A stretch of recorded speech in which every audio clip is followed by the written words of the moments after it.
महत्वपूर्ण में आदिवासी समाज के युवा और लोग अपनी हक अधिकार की बात कर रहे हैं, लेकिन अभी तक सुनवाई नहीं हुई, क्या कहेंगे? देखो, ये धरना प्रदर्शन इसलिए भी जारी है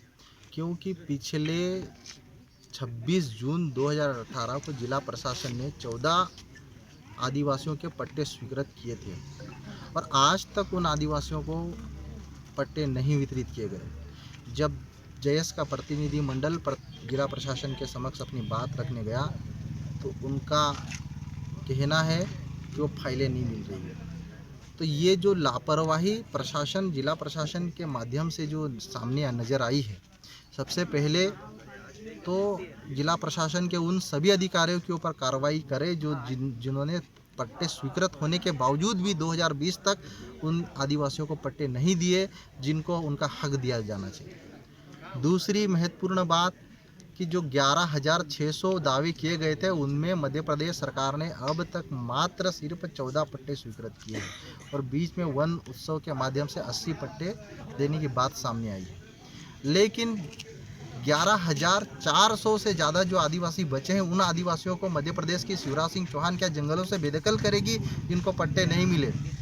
सुप्रीम कोर्ट ने स्पष्ट रूप से कहा है 28 फरवरी 2020 को कि जिनके पट्टे नहीं हैं उन्हें जंगलों से बेदखल किया जाए। क्या शिवराज सिंह चौहान सरकार मध्य प्रदेश के उन आदिवासियों को जंगलों से बाहर करने का षड्यंत्र कर रही है जिनके पास वन पट्टे नहीं है और जिनके पट्टे आपकी सरकार ने खारिज कर दिए? कलेक्टर का कहना है कि इस बारे में उनको कोई जानकारी नहीं है, वन अधिकार जो पट्टों की मांग कर रहे हैं। जी, ये दुख की बात है कि जिला कलेक्टर का यह बयान कि उन्हें इस बारे में कोई जानकारी नहीं है। एक जिम्मेदार अधिकारी होने के नाते उनको ये बताना चाहिए था कि वन अधिकार कानून के तहत अब तक बड़वानी ज़िले के कितने आदिवासियों के पट्टे अब तक आज की तारीख तक स्वीकृत हुए और कितने पट्टे निरस्त हो गए।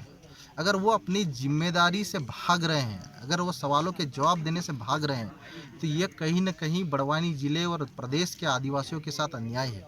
और हम लोग उनके इस बयान की कड़ी निंदा करते हैं और मध्य प्रदेश सरकार से मांग करते हैं कि ऐसे अधिकारी जो आदिवासी बहुल्य ज़िले, अनुसूचित क्षेत्रों में जो ज़िले आते हैं उन ज़िलों में कलेक्टर हैं और उन्हें आदिवासियों के संवैधानिक अधिकारों के प्रति जानकारी नहीं है,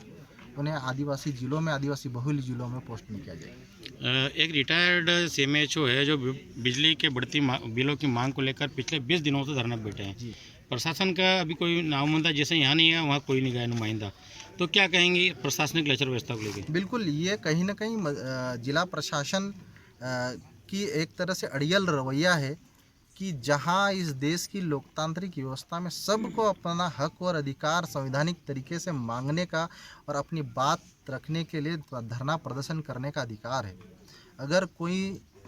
जिम्मेदार व्यक्ति, कोई लीडर, कोई संगठन अगर अपनी मांग के लिए धरने प्रदर्शन पर बैठे हैं तो निश्चित ही जिला प्रशासन को चाहिए था कि कम से कम अपना प्रतिनिधि मंडल भेजकर उन तक अपनी बात, उनकी बात जानने का प्रयास किया जाए। अगर जिला प्रशासन इस तरह से रवैया अपनाता रहा तो निश्चित ही बड़वानी ज़िले के आदिवासियों के साथ हमें भी उनके खिलाफ आगे आंदोलन करना पड़ेगा और मध्य प्रदेश की शिवराज सिंह चौहान सरकार जो आदिवासी हितैषी होने का दावा करती है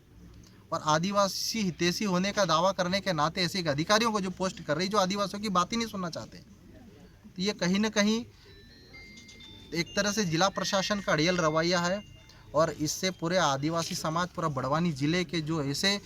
गरीब मजदूर किसान परेशान हो रहे हैं जिनके वास्तव में बिजली बिल,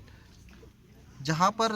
कमलनाथ जी की सरकार में 100 रुपये 100 यूनिट का प्रावधान था, आज जैसे ही शिवराज सिंह चौहान सरकार आई किसी के 4,000, 8,000, 6,000 बिल आ रहे हैं और यह कम से कम इस लॉकडाउन में गरीब मजदूर किसानों के लिए एक बुरी स्थिति है।